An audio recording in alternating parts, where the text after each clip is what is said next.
You're listening to the Basketball Lab podcast with your hosts Mark Shannon, Mark Clark, and Marco Corona.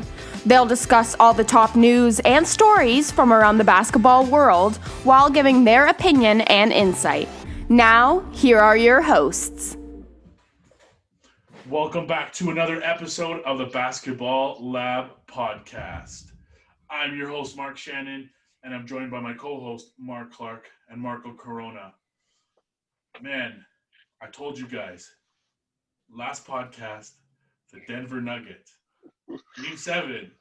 I mean, I think I was kind of joking about it in a sense, just because we hate the Clippers, but, I mean, don't call me Nostradamus or anything, but I called it. So now I understand why he wanted to start with the Nuggets. Yes, there you go. See? Okay, now I get it. This has nothing to do with the podcast. This has nothing to do with what's going on in the NBA. This is about him, you know. All right. Okay, let's that. give it to him. You were right. Let's give it to him. You were yeah, right. you were right. Yeah, you were right. Hey, I mean, cheers, bro. You were right. Yo, we said we'd have a drink, right, for Rocky Mountain Cold, you know? Yeah. Don't sue us. So, yeah. We're just having a drink. That's it. That's it. But, man, Cheers still. that series was exciting for the most part. I mean, Puzzling. yeah, like watching Jamal Murray, Nikola Jokic just kind of have their way with the Clippers in game 5, 6, and 7 was kind of ironic in the sense because it just showed the holes that the Clippers have. Like, Well, I don't know what you guys think about the series and what was, what transpired and stuff, but I mean, I was excited about how it ended. Here's where I have to give you credit and I guess uncredit myself, because the one thing that I thought the Nuggets were not going to do well, they actually did very well, which was play defense, right?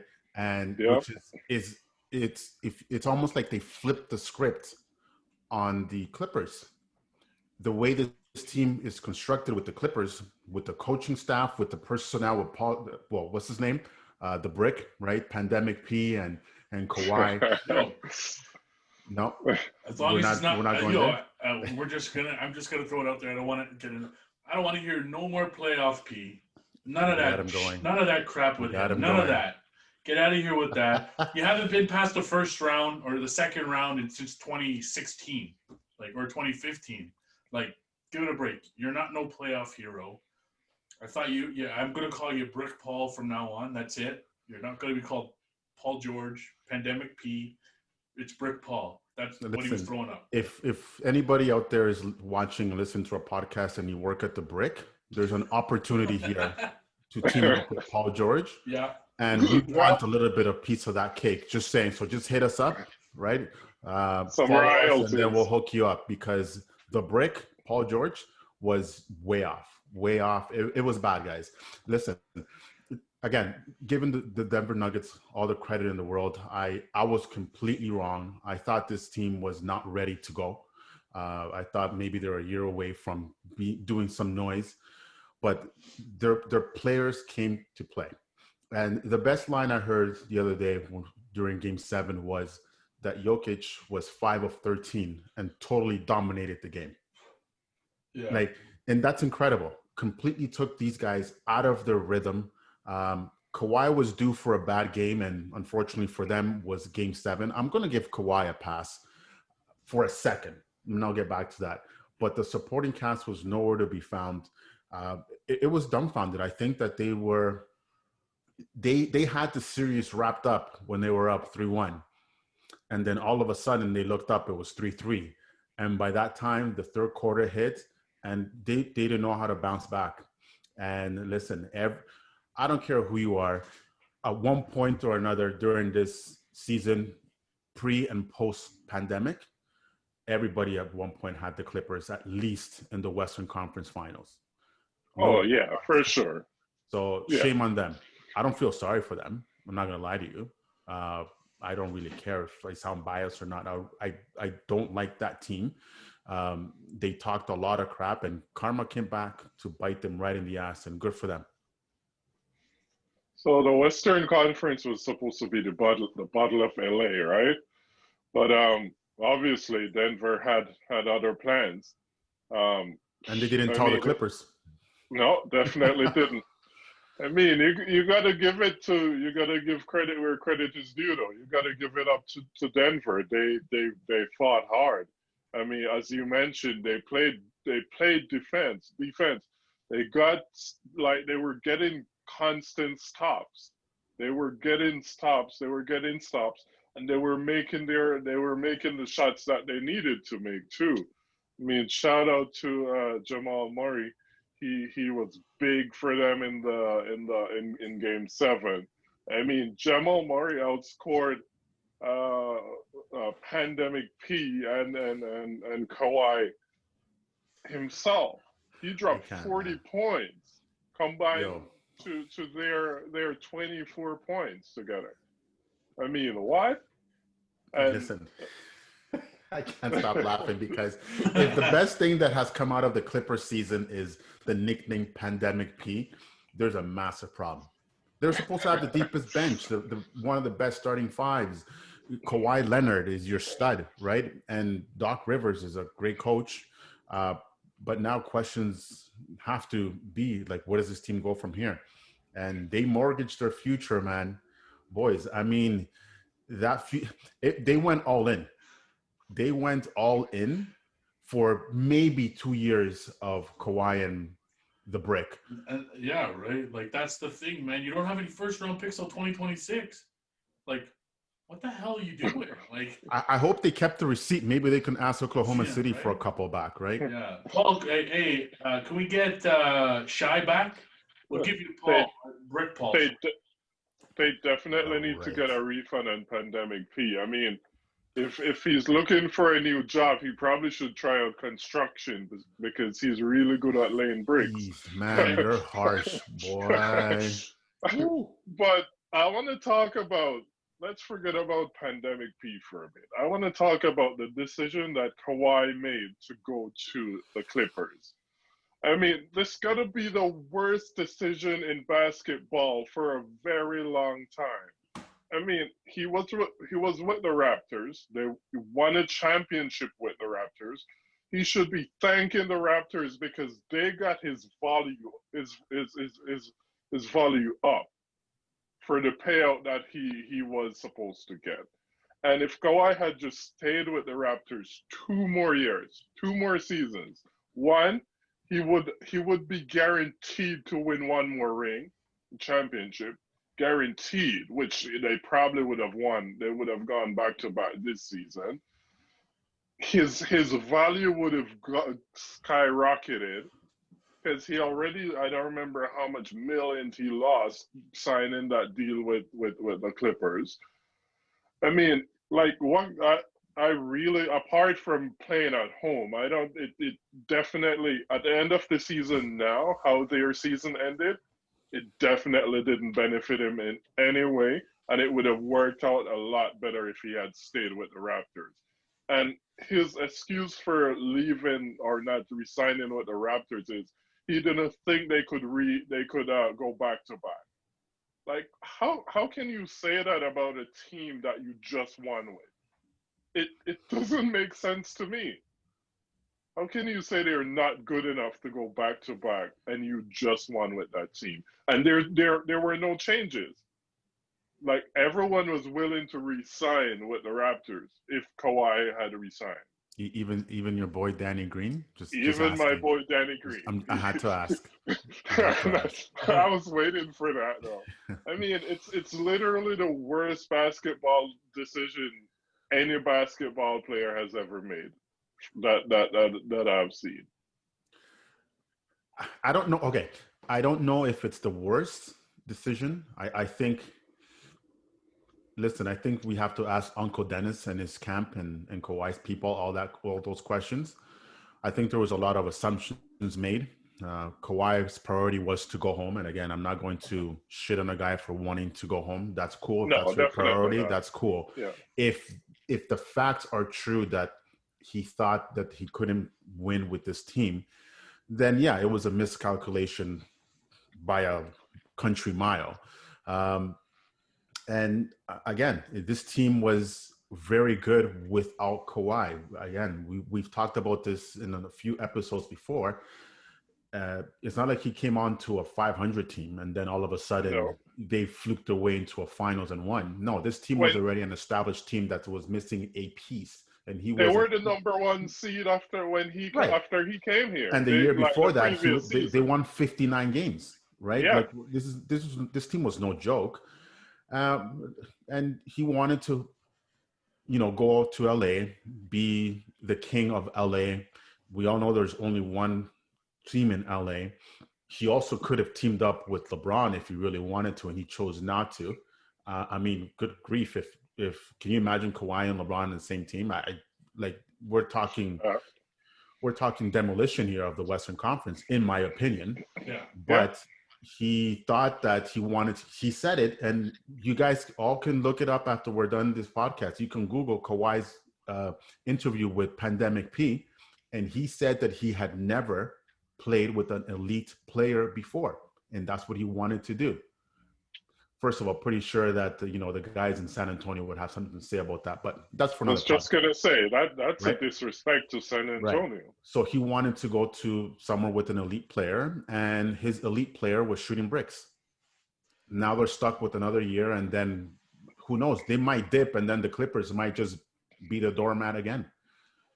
Yeah, I mean, I'm gonna steal a line from Dennis Green, the Arizona Cardinals coach, where he was talking about your Chicago Bears, the Bears. The Clippers are who we thought they were. At least in my part, I said it before Kawhi signed and when he signed. I said he ain't winning another championship in the West. He ain't winning one over there. With LeBron in LA, I'm sorry, he's not getting past LeBron and Anthony Davis. There's not a chance. But they are who we thought they were in terms of they're a team. You can't put a bunch of superstars together and expect it to gel like Ray Allen, Paul Pierce, Kevin Garnett, LeBron James, Dwayne Wade, Chris Bosh. In fairness, though, sorry to cut you off, the Heat didn't win in their first year. No, and I get that. But the difference was those guys signed for longer terms. Fair. In terms of it gave them more chances to win. They're only locked in for 2 years, if that. You know what I mean? And their player options, right? Their player options. Yeah. Is that really a valid excuse though? Because it's not an excuse. Kawhi came to Toronto and he won. They won in the first year he came. So telling me that team chemistry and they've only played for one season, that's bullshit. That's straight up bullshit. No, it is because the Raptors had 6-7 new players. Yeah. If you add Marc Gasol in the middle of the season, right, and Green, and let's not forget the elephant in the room was load management. So Kawhi didn't even play the entire season with this team. And they had a new coach too, because it was Nick Nurse's first year. You're right. And I'm not actually, that's a valid point. Yeah, and I'm not giving into excuses. Please don't give me any excuses. I don't want to hear tired. I don't want to hear chemistry. I don't want to hear. He needs to check Kyle Lowry's minutes if they want to talk about. Yeah, but you can't even say you're tired you can't even say you're tired when you played the fucking Nuggets, who came back from a 3-1 deficit to Utah, came back from another 3-1 deficit. If anybody's tired, it should be the Denver Nuggets that should be tired, not you, who had, unless they checked out of the bubble, I guess, when they voted to leave because they were too afraid of the Nuggets. I don't know what it was, but shout out to CJ McCollum for that. Right? That's man, CJ and they were cutting it up. Right, 1, 2, 3 Cancun. Let's go. Pat Beverly, join them. He's got a workout ready for you. But come on, man. Doc Rivers, another guy. I mean, I don't think he makes it past this year. I don't think they keep him on. I mean, we may see depending on what happens in the offseason, but I mean, for a guy that's had that says they're going to keep him. There's actually I'm not sure how true that is, but there's a report that says they'll keep him. I mean, they have to. Yeah, They have to run the course with the next year, because at this point it's too much of an embarrassment to let go of your coach after you have 2 elite players, 1 elite player, pardon me, and this team together, and who knows now what they're going to do. So I think to save face, Ballmer's going to have to keep Doc Rivers at least one more year.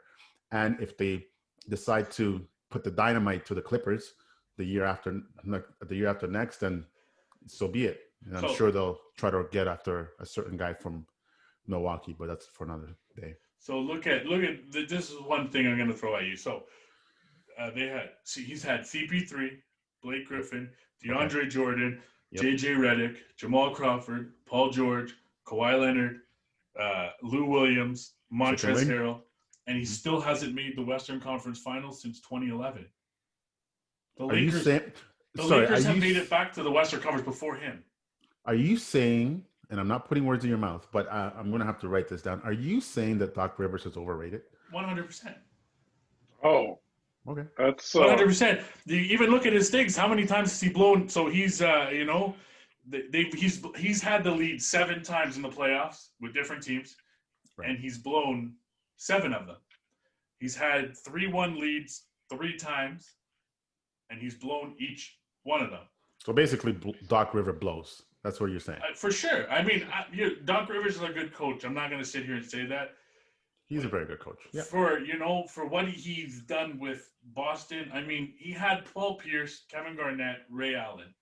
I mean, it's not like he had a bunch of scrubs and he put them together like Nick Nurse has done, like in terms of, I'm not calling the Raptors scrubs, obviously, but a bunch of guys that aren't superstars, put them together and won a championship.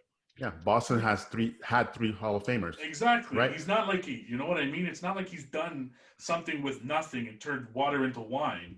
He had stuff to go with. Yep. He's had stars with other teams in the Clippers, and he hasn't been able to do anything with them. You know what I mean? So, yeah, I'm calling him overrated. I mean, I may get lambasted for it, but I don't give a crap. It's okay. You guys can comment on our podcast. That's cool. Yeah. I got to say, karma has a little bit to do with it too. I mean, these guys, they're just not humble. They don't know how to be humble. All they do is talk. I remember in the off season, Marco, I think I sent you a video with the 3 Stooges. It was Patrick Beverly, Montrezl Harrell. Right, that was a slip up, I'm sure. And Sweet Lemon Chicken Wing Lou. Yep. And they were literally talking as if they have this is when they just signed Kawhi a couple days after. And they were talking as if they had already won the championship.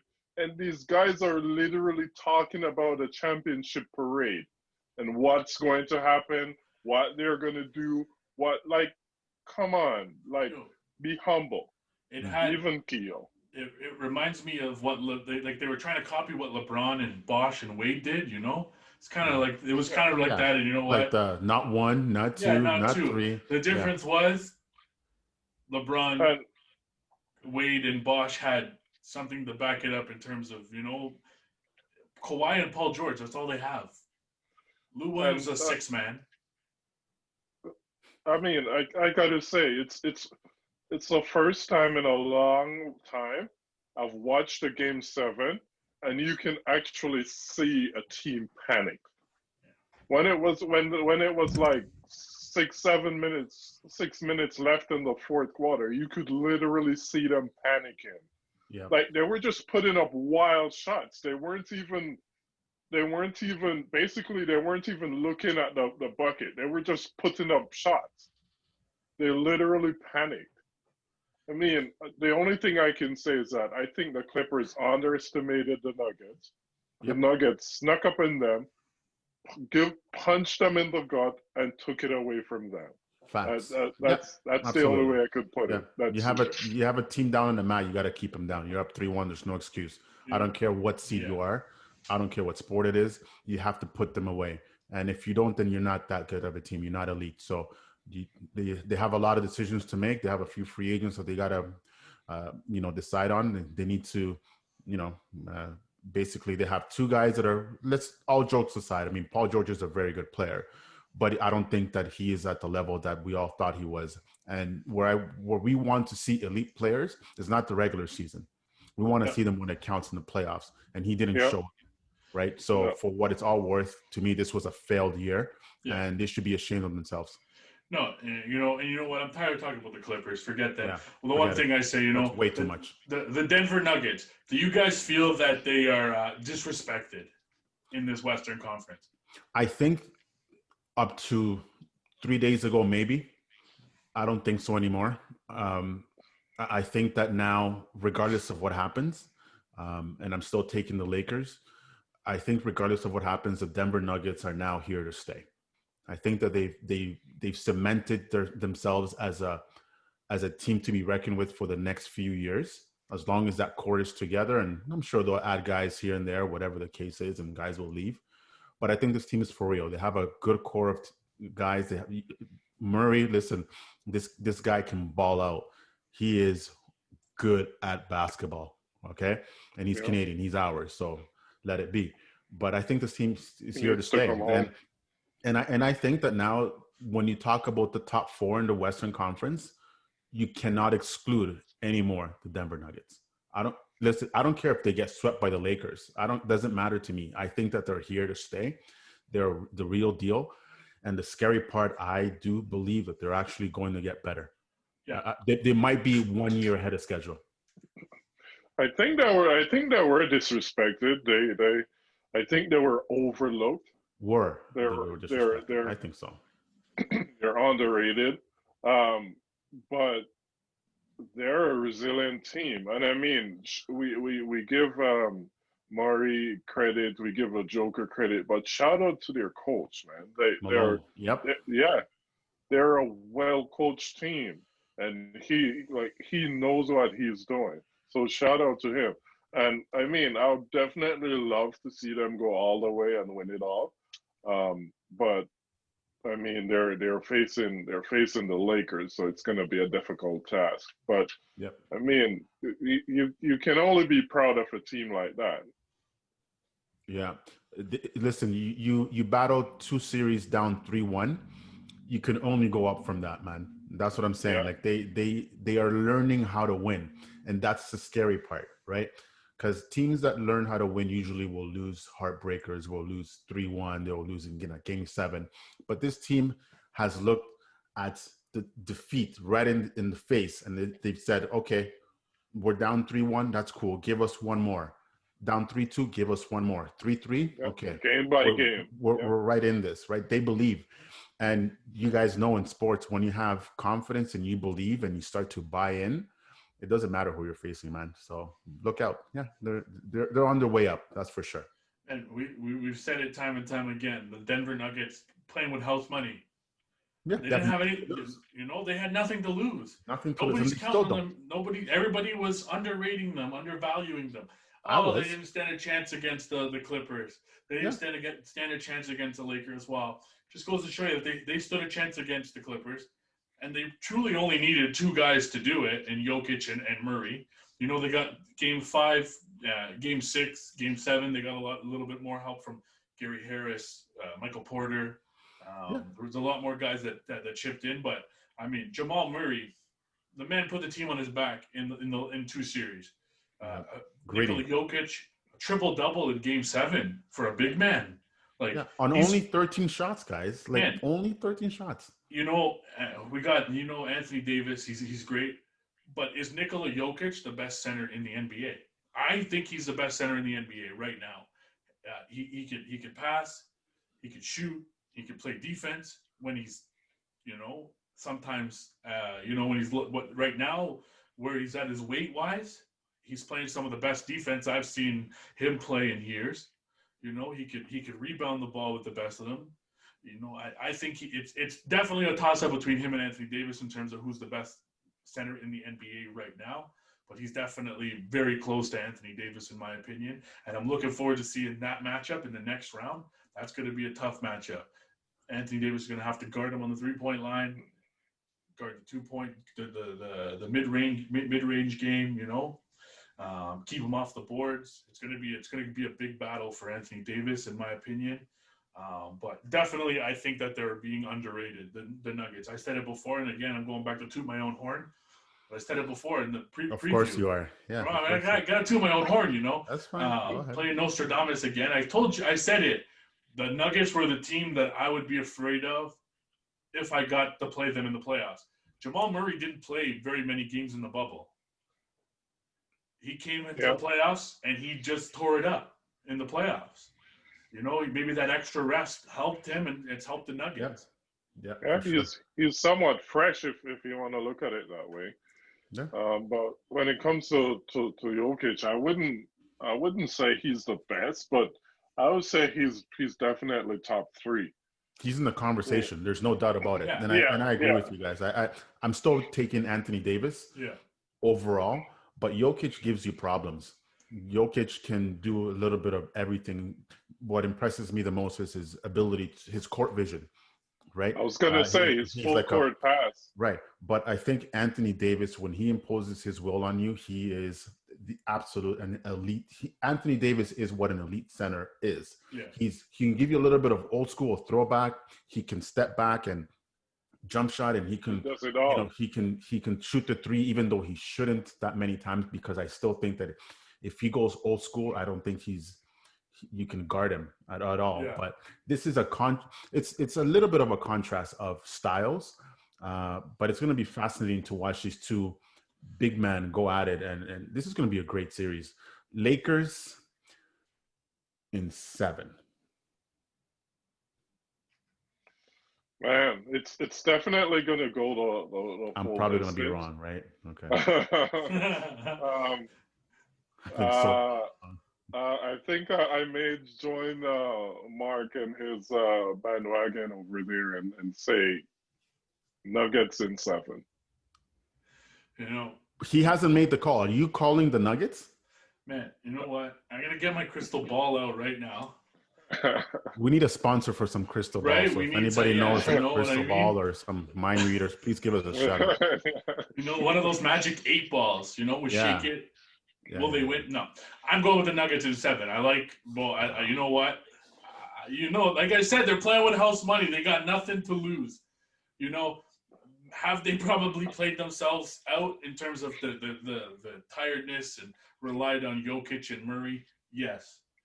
But at the end of the day, you know, I just think that those two guys can handle the pressure. They show that they can handle the pressure right now. Playing against LeBron and Anthony Davis is a lot different beast. You're not talking about playing against Ivica Zubac or whatever his name is. And you know his name. You know his name. Yeah.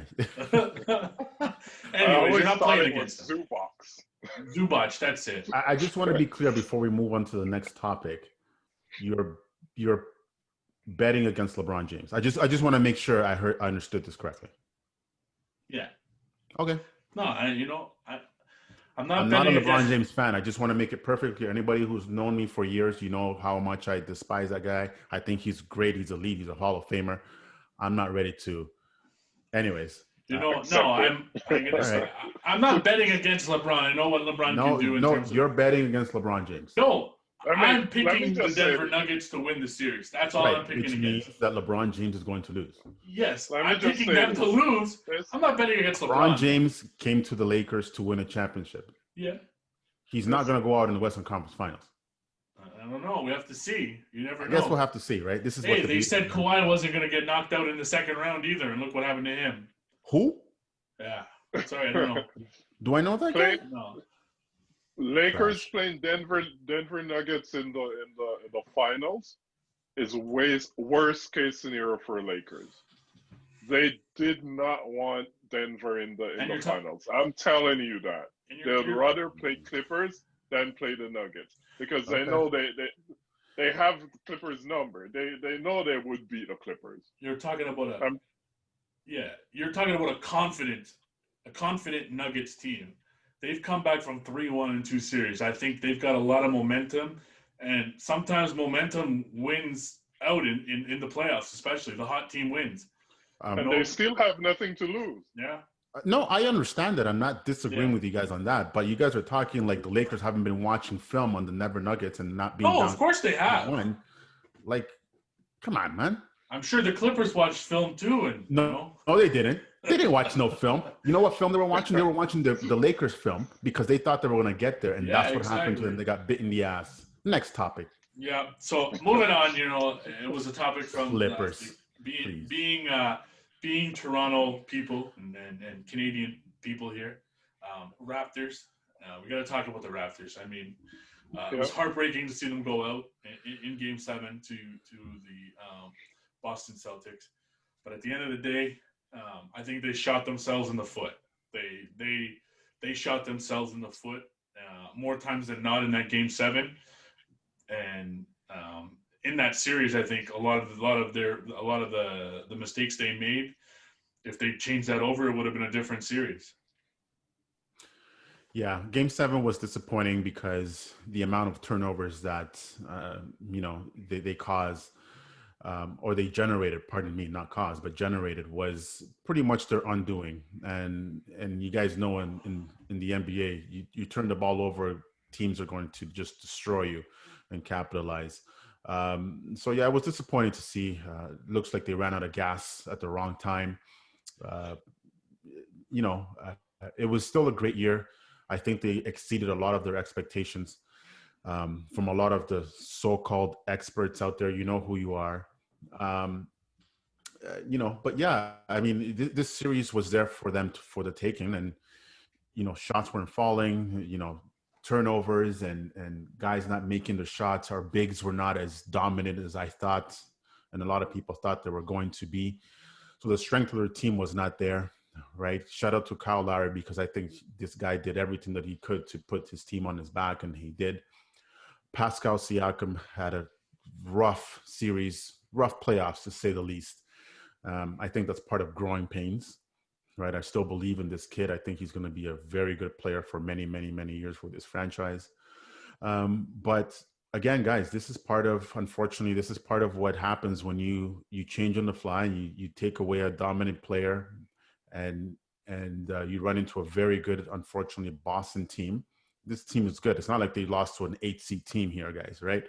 And they met their match, right? It was like a mirror match, right? I mean, that being down 2-0, they could have just folded and just taken the next Air Canada flight back to Toronto, but they didn't. So they pushed the series to Game 7. So, yeah, a lot of things went wrong with this team during this playoffs. Don't get me wrong. There was guys who didn't show up in certain games, and the bench was up and down, and, you thought you would see guys run more minutes and this and that. I'm not going to sit here and question Nick Nurse and all that stuff. That's too late for that stuff. But, at the end of the day, the future is still bright for this team. And that's what I'm hanging my hat on. It's not like, again, I'd rather be in the Raptors position. I'll be very honest with you, not to go back to the Clippers. I'd rather be in the Raptors position than being where the Clippers are right now. And that's what I'm going to hang my hat on. So, yeah. I mean, it was definitely a heartbreaking Game 7 loss.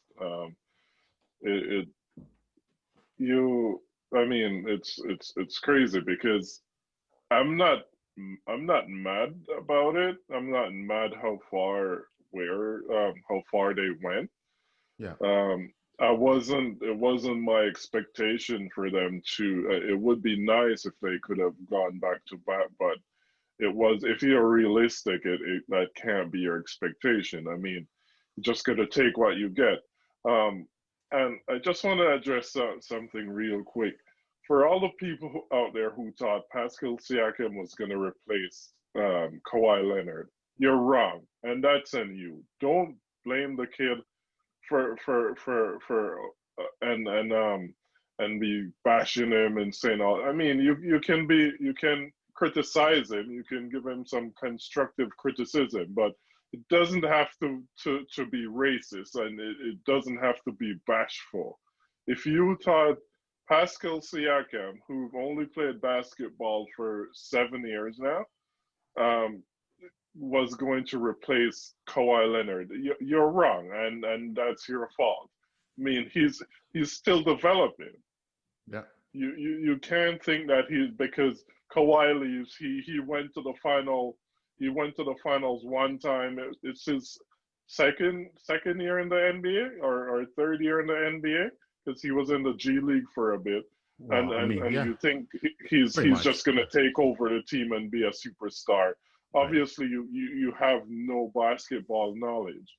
I mean, I hope Pascal doesn't take it too hard. I hope he's not too much on himself, because we all know how players can be. They'll think it's their fault. They'll blame themselves for it. I mean, it's just something that he has to grow from. But back to Game 7, back to the Raptors. I mean, they definitely, as you said, Mark, they definitely shot themselves in the foot in that game. Turnovers killed them. They had, I think, 18 turnovers, and Boston had 31 points off their turnovers. Like, you can't be doing that in a Game 7. Right. And I mean, it's half, you win. exactly, and it was just a weird series for the Raptors. I mean, they haven't shot the ball well at all during the series. They struggled everywhere. Defensively, offensively, it was just a struggle for them. And as you said, Mark, they run out of gas. I mean, they were playing heavy minutes because, as we know, Nick Nurse tends to keep a very tight rotation when it comes to playoffs. He'll play 7 guys. The most he'll play is 8 guys, and if that, and yeah, he's not really going that deep in the bench. So there were guys playing 40-something minutes, average 40 minutes every night. Kyle Lowry, Fred VanVleet. I mean, the game before, they went to double overtime. So, I mean, they definitely ran out of gas. It was just a weird off series for the Raptors. I'm not giving Boston any credit because I personally don't think Boston was the better team. I think Raptors lost that series. It wasn't Boston who win it. I'm going to puke a little bit in my mouth because I have to give Boston a little bit of credit because I have to give Boston credit because they did what they had to do, and they did just enough to win that series. And yeah, you're right. The Raptors shot themselves in the foot. Yes, you're right. The Raptors didn't really have a great game in any of those. I don't think they did, right? No. I mean, an OG shot, a double overtime win, right? A bad game by Boston. Like it just was not. They were not in sync. There was different parts that, Norm had a good game and then Ibaka would be off, right? And Larry would have a good game and then this guy would be off, et cetera. So the parts were not in sync. But again, you have to give Boston credit for doing their scouting, for doing, getting guys off their game. And at a certain point, it gets in your head, right? I mean, these guys are human and they got tired but yeah, Boston did what they had to do.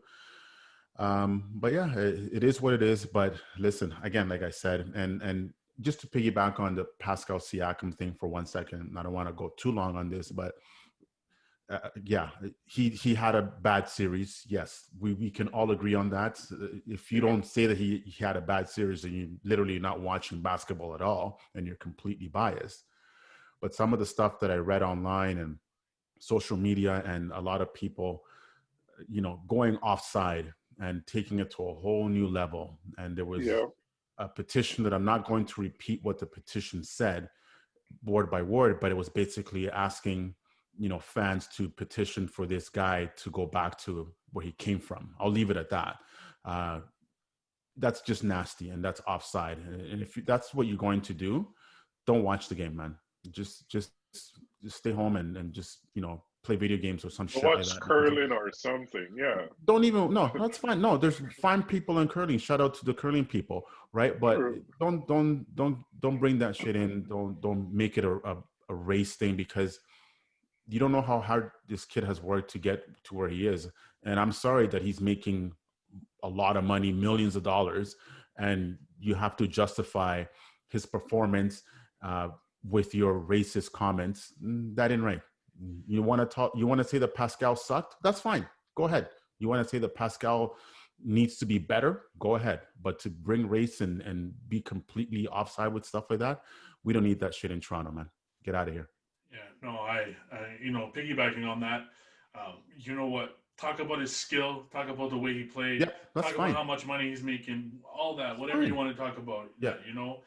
But talking about his race, it has nothing to do with the way he played. Like it has nothing to do with how he played basketball.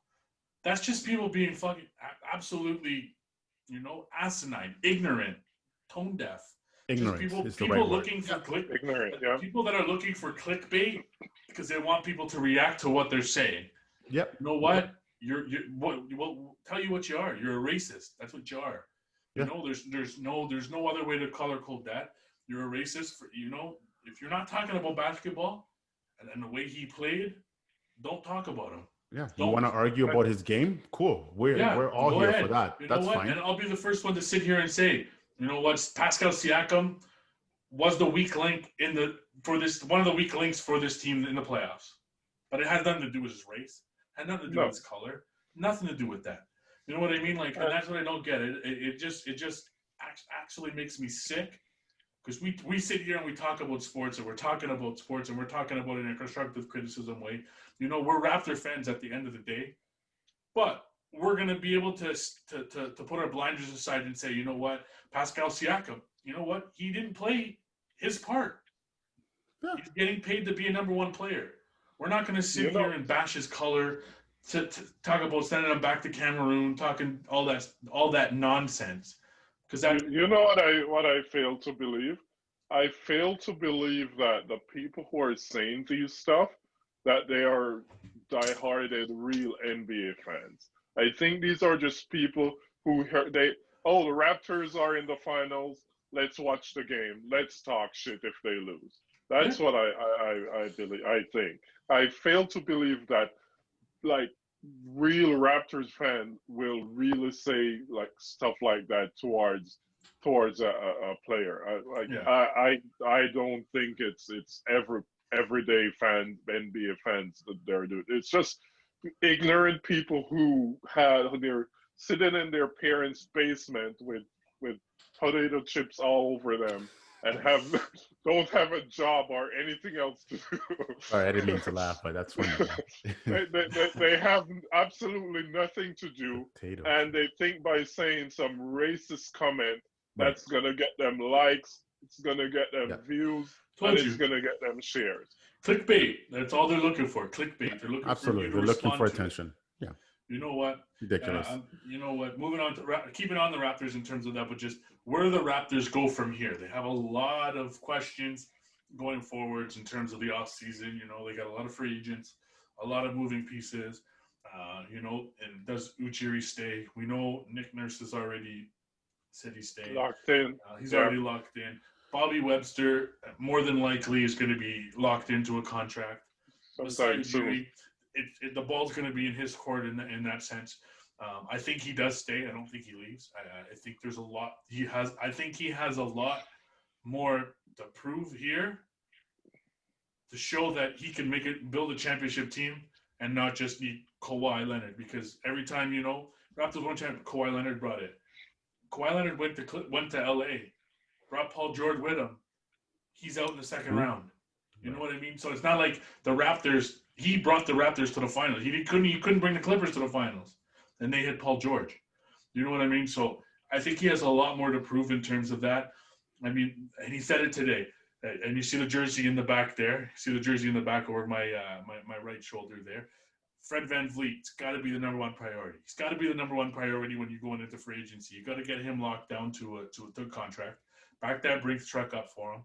Yeah, maybe he didn't have a great playoffs in terms of, he wasn't the same Fred VanVleet we saw for a lot of the games. He wasn't as consistent as he was after Fred Jr. was born last year. But at the end of the day, he's a great basketball player. He's a hard-nosed, physical basketball player who can get you three-pointers, can drive to the hoop, can dish the ball. He's not your prototypical point guard in terms of, your Damian Lillards, James Hardens, Russell Westbrooks, the guys that shoot threes, jack up threes, do all that kind of stuff. He's going to get you baskets, and he's going to work for his baskets. They got to sign him. I think you got to bring back Serge Ibaka. I think he's another priority you got to bring. I'm sorry to say it, and I know there's already reports about him leaning towards going back to Spain to finish out his career. Europe. Marcus Sol, I hate to say it, but you can't bring him back. I mean, he wasn't the same Marcus Sol he was last year. He lost a step, and we said it last week. He looks like he's lost a step in terms of that.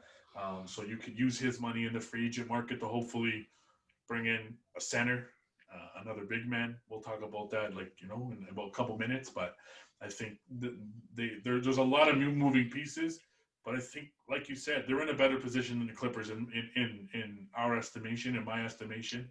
There's a lot of pieces there. Well, I think so with Fred VanVleet, I think to me, it's not a matter of if they sign, it's just for how much. So to me, that checks that box off. Nick Nurse, okay, check. He's locked in. Cool. Bobby Webster, I believe, is next.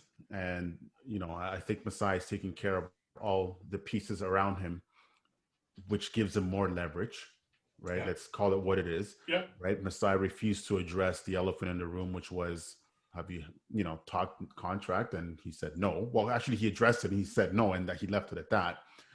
I find that hard to believe. I think that he knows what he wants, but he's trying to take care of everything else first. He's saying all the right things. We are trying to build a culture. We are trying to do this. We are trying to do that, right? So if you believe in those little things and if you're picking up on those, then yeah, it's a good sign. Now, do I trust MLSC to do the right thing? The answer is I'm not too sure. Here's why. I know Masai probably has bigger goals in life than just being the VP, the president of the Raptors, and I completely respect that. And I think that Bobby Webster is more than capable of taking the job if and when he's ready to do so. Or Masai can just stay and whatever, and then there's a statue outside of Scotiabank Arena. He's prime minister, and Bob's your uncle. I just don't understand, however, why there was no sense of urgency from MLSC to sign Masai Ujiri last year. But yet, and don't get mad at me, Leaf fans, they went out and signed Shanaplan to a contract extension when your beloved Toronto Maple Leafs, and I'm looking at you, have not done anything relevant ever. Agreed. Well, sorry. Okay, not ever. Sorry, that's bad. You can cut that out. But they haven't been relevant in a long, long time. But yet they decided to pay this guy, but not pay the guy who brought a championship to the city. So that's the only part that I'm a little bit confused about. However, I'm hoping as a fan that everybody does the right thing and Masai stays. Yeah. There's part of me that doesn't trust MLSC. I'm sorry. Yeah, it's a bit suspect that MLSC hasn't signed, offer him an extension yet. As you said, they're out there signing other guys. So why not sign a guy that brought a championship, the most recent championship to the city? But as you said, he's saying the right things, and that could go either way. Right. He could just want to be saying the right things and then leave at the end of the day. But there was a report earlier this season, and that report says if Masai were to leave, he would bring Bobby Webster with him. So seeing that there is a contract in the works for Webster, I mean, it could be a good thing to say, all right, let's get his contract out the way. I mean, it's not like Masai's contract is ending at the end of this season. He still has a year on his contract. So there's still time to talk. I do see Masai as the guy that will let everyone have those discussions before him, and he saves himself for last.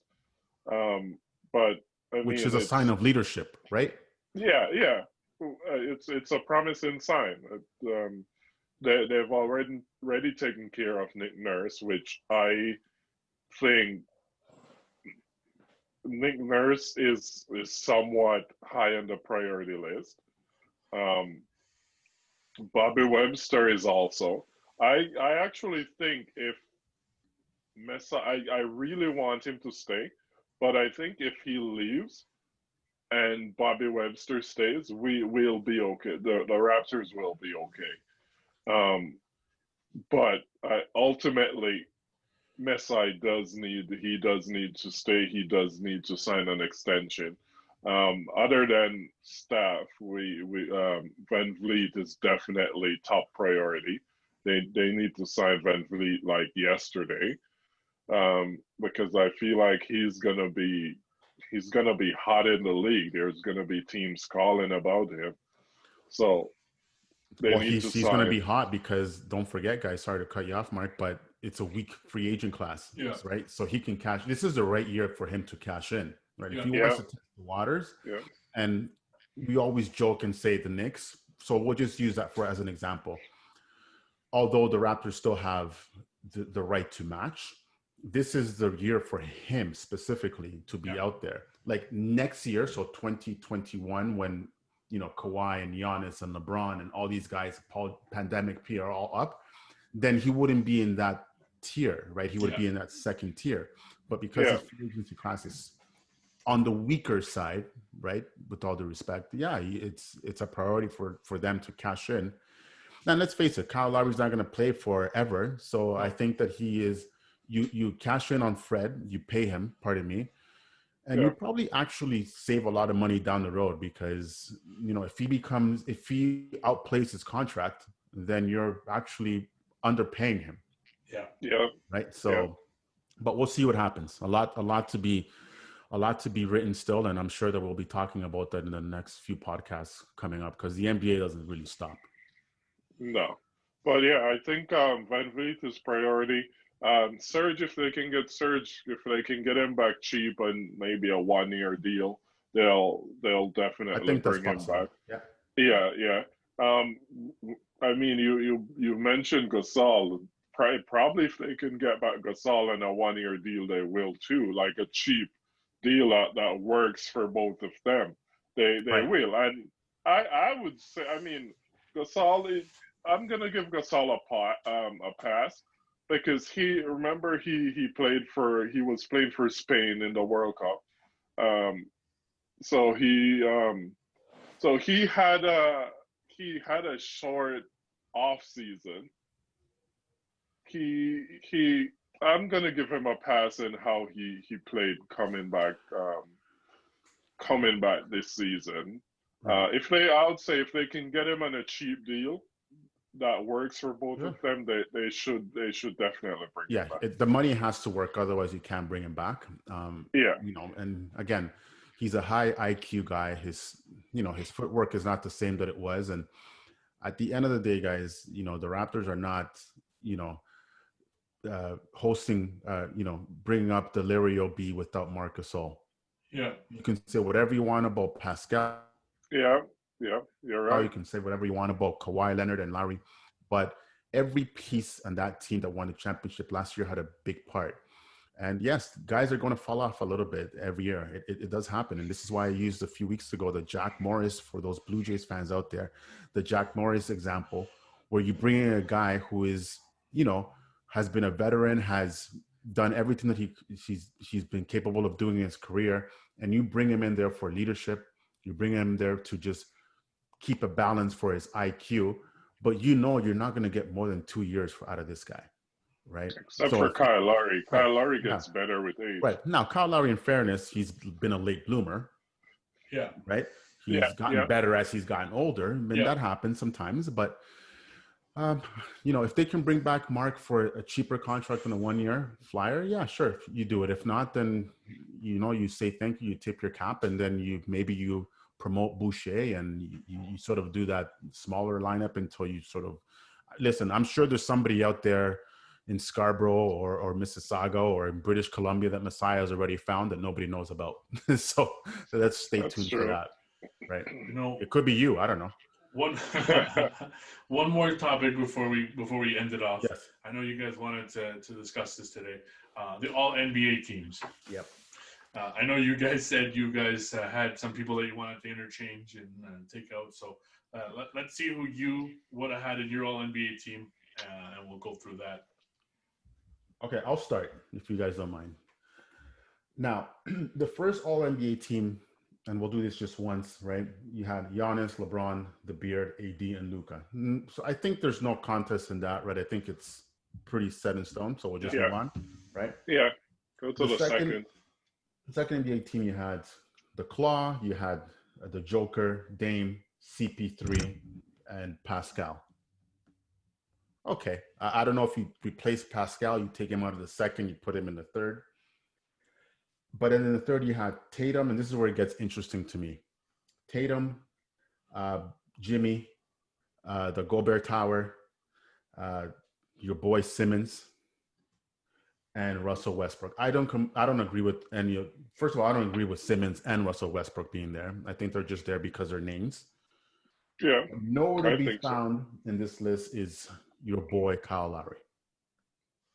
That's now, a shame. Here's the funny part. So there was an article printed, and this is where I try to test you guys earlier today. So for those of you guys who are wondering what the heck I'm talking about, I sent in the list of the players first, second, third, and then there was a snub list, right? And the snub list included your boy Booker, Bradley Beal, Middleton, Zach LaVine, and Trae Young. Here it is. And then I'll let you guys go with it. Kyle Lowry got snubbed from the snub list. That's what 100%. I was trying to get at. How do you get snubbed from the snub list? So you don't get first, second, third, and then there's an article printed about who got snubbed, and Lowry Kyle Lowry didn't make that article. That's ridiculous. Doesn't make sense. Stop it. I'm tearing this shit up. I mean, no, you're right. And I agree, 100%. How can you not include Kyle Lowry? Well, Kyle Lowry shouldn't even be on the snub list. He should be at least in the third. I would say he should be on the third team. But that's my point. Like, there's a list of players who they're saying that got snubbed and got disrespected, and you don't even include the guy who got disrespected in the disrespected list. How does that make sense? It doesn't. I mean, Kyle Lowry's an elite guard. Elite. And he's a lot better than I'm going to say he's a lot better than all the guys in the snub list. And he's better than some of the guys on the third team. So I don't know how he's not on the third team, much less get snubbed from a snub list. Like, it doesn't make sense. Doesn't make any sense. It makes no sense. Nope. Yeah, I mean, in all honesty, what Russell Westbrook, and you said it, I think he's on there because he's Russell Westbrook. And he's a triple-double machine for the most part. And I said, I don't know who you take off from the thing, but, Bradley Beal had an outstanding year this year. I mean, there's no thing, he kind of did a lot of it by himself with Washington this year. I mean, right. He had no choice. Exactly, but that's what I mean. Like, he had no choice to do it, but he's been a good player for the last few years. Devin Booker, we know what he is. He always gets snubbed for everything, all-star games, all that stuff. But yeah, I definitely don't. I mean, Zach LaVine over Kyle Lowry. Like, Zach LaVine's great. He had a great year this year, but over Kyle Lowry, I don't know about that. I don't know how Kyle Lowry doesn't even make that snub team over Zach LaVine. Like, that's kind of ridiculous to me. I mean, Zach LaVine didn't even make the playoffs, was on a sub-500 team. Way sub-500. Right? And then Kyle Lowry was able to do a lot more. He played good defense. Was able to put the ball in the basket, assists, take charges, all that stuff. He did a lot. And that's the problem. Those things go unnoticed. Stats, points per game, for some reason, that gets put above everything else, and it's so weird to me. I don't get it. We're living in a world of analytics. Every sport does it, right? So the thing is they're not even basing it off of that, because Kyle Lowry would be he's got a good net rating. Basing it off of analytics, he's got a good net rating. He plays defense. True. He does all that stuff. It's just Very true. To be honest with you, it's a popularity contest. They're voting for the most popular players. Kyle Lowry's an underrated player. He's probably the most underrated player in the NBA. And he doesn't get any love for it.